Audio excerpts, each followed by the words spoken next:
In this video I will show you how to generate hotel bill using ESP32 through serial monitor.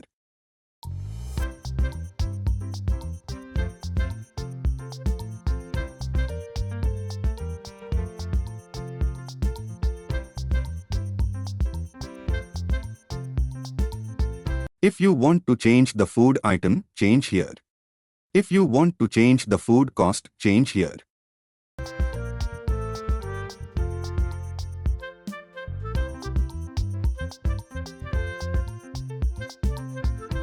Choose your board and proper port number. If you do not know the port number, see in Device Manager. Click Upload button to upload program to your board.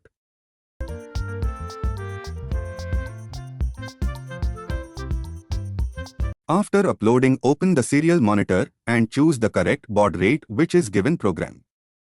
First enter the food code to select food item. Next enter A to go for food quantity. Next enter food quantity. Press D for print the bill.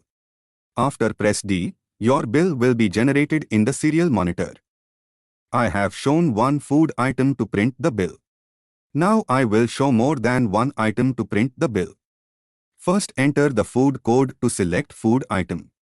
Next enter A to go for food quantity. Next enter food quantity. After enter quantity, enter B to go for next item. After enter B, enter food code again. Next enter A to go for food quantity. Next enter food quantity. Press D for print the bill. After press D, your bill will be generated in the serial monitor.